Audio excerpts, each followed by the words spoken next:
Ever heard of something called an emotional strike? Yeah, me neither, until I stumbled on this piece of writing online. Really got me thinking. Oh, yeah. Yeah, it's originally in Spanish, which I thought was interesting. And it basically compares going on strike, like workers demanding better conditions and all that, to like, well, your love life.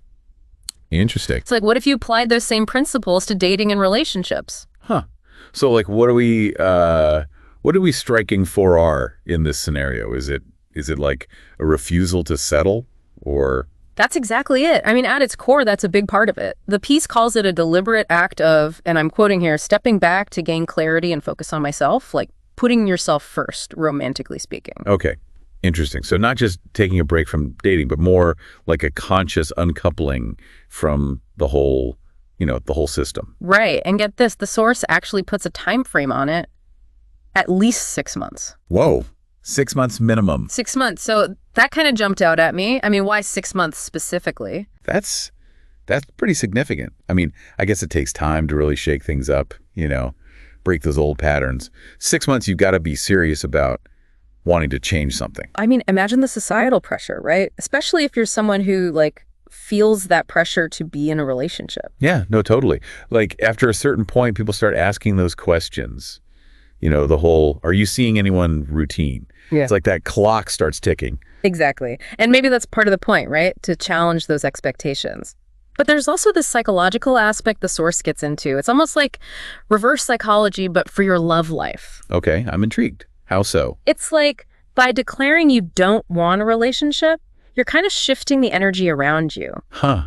Interesting. Like taking the pressure off? Yeah, exactly. And potentially, maybe even attracting what you want by not actively seeking it out. Okay, I see what you mean. So it's kind of like manifesting, but for relationships. That's one way to put it. But it's not just about sitting on your couch for 6 months, willing love into existence. The source is really big on using this time for self-improvement. Right. Which makes sense. I mean, if you're going on strike from dating, what are you doing with all that time and energy? Got to invest it somewhere. Totally. Yeah. But what does that actually look like, though? What are some tangible ways to kind of embrace this emotional strike mindset? Well, I think it's different for everyone. Right? It could be anything from, I don't know, finally writing that novel you've been putting off, to taking up a new hobby, to traveling solo. Oh, for sure. It's about rediscovering yourself outside of the whole relationship context. Exactly. Like, who are you when you're not defining yourself by your relationship status? What brings you joy? What are you passionate about? It's a chance to reconnect with those things or even discover new ones. And something else that stood out to me was how the author, who, by the way, we don't know if it's a man or a woman, it's not specified, but they contrast being single in Latin America versus, and I'm quoting here, first world or more advanced democracies. Interesting. That definitely adds a layer of cultural commentary to it. Yeah, is there a difference in how being single is perceived in different parts of the world? What are the societal expectations? Right. I mean, I think it's probably safe to say that those expectations can vary pretty widely.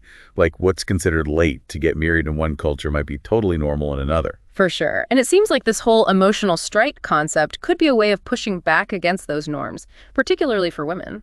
Yeah, potentially. I mean, it's about reclaiming your narrative, right? Yeah. Deciding for yourself what you want your life to look like on your own terms. Exactly. It becomes an act of self-respect even, maybe a little bit of rebellion, right? Like challenging the status quo. Mm-hmm. Totally.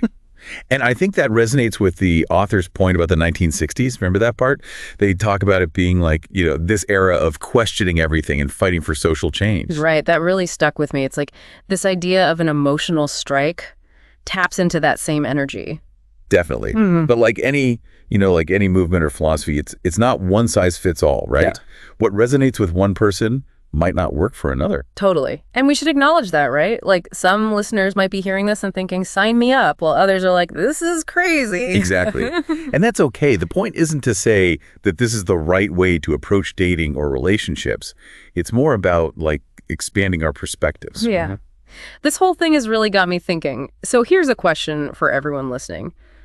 Do you think an emotional strike could actually work? Could it lead to real personal growth? That's the million-dollar question, isn't it? And it's probably something each person has to answer for themselves. Totally. Is it a practical strategy, or is it more of a I don't know, a thought experiment to kind of get us thinking differently about love and relationships and all that. Maybe it's a little bit of both, but either way, it definitely makes you examine your own beliefs Yeah. about all that, right? Like, what does it really mean to be happy and fulfilled, whether you're single or partnered? Right. Big questions. And, maybe this emotional strike is just a starting point for having those conversations with ourselves and with each other. Yeah, exactly. And at the end of the day, isn't that what it's all about? I think so. So what do you think out there? Have you ever gone on an emotional strike?